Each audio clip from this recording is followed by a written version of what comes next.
తెలంగాణ ప్రజలు కాంగ్రెస్ వైపే ఉన్నారన్నారు TPCC chief Mahesh Kumar Goud. Municipal ఎన్నికల్లో ప్రజలు కాంగ్రెస్ కు పట్టం కట్టారన్నారు. బీఆర్ఎస్ బీజేపీ విద్వేషాలను ప్రజలు తిప్పికొట్టారని తెలిపారు. తమ ప్రభుత్వం చేస్తున్న సంక్షేమ పథకాలే ఈ గెలుపునకు నిదర్శనమని చెప్పారు. అటు రాబోయే జీహెచ్ఎంసీ ఎన్నికలు, జెడ్పీటీసీ, ఎంపీటీసీ ఎన్నికల్లోనూ ఇదే విధంగా సత్తా చాటుతామన్నారు.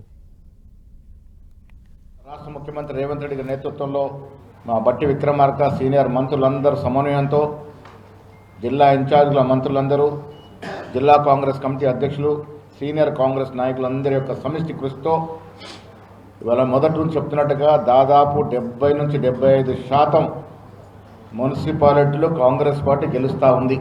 ఇప్పటి వరకు డిక్లేర్ అయిన దాంట్లో దాదాపు 65 నుంచి 70 మున్సిపాలిటీ గెలిచినట్టుగా మాకు సమాచారం.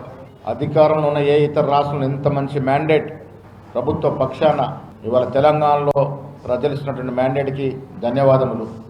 ఇవాళ టీఆర్ఎస్, బీజేపీ అన్ని పార్టీలు కలిస్తే కూడా 20% దాటినటువంటి పరిస్థితి.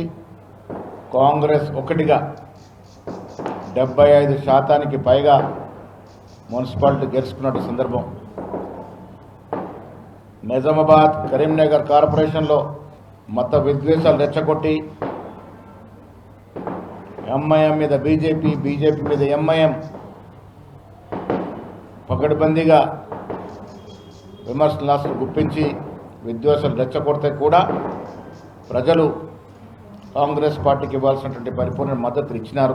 రేపు హైదరాబాద్కి జరగబోయే మెగా జిహెచ్ఎంసీ ఎన్నికల్లో కూడా ఇదే రకంగా 75 నుంచి 80% సీట్లు గెలుచుకుంటాం. రాబోయే రోజుల్లో జరిగే ఎంపీటీసీ, జెడ్పీటీసీ ఎన్నికల్లో కూడా కాంగ్రెస్ పార్టీ విజయ డంకా మోగిస్తుందని చెప్పడానికి ఇవాళ మున్సిపల్లో వచ్చిన తీర్పే గట్టి పునాది. ప్రజలు కాంగ్రెస్ పక్షాన ఉన్నారు. రాష్ట్ర ముఖ్యమంత్రి పనితీరు పట్ల, మేమిస్తున్న అభివృద్ధి సంక్షేమం పట్ల తృప్తిగా ఉన్నారని మున్సిపల్ ఎన్నికల ద్వారా మాకు స్పష్టమైన మెజారిటీ ఇచ్చి నిరూపించినటువంటి మాటను కూడా మీ ద్వారా తెలియజేస్తూ మరొక్కసారి తెలంగాణ ప్రజానీకానికి ధన్యవాదాలు.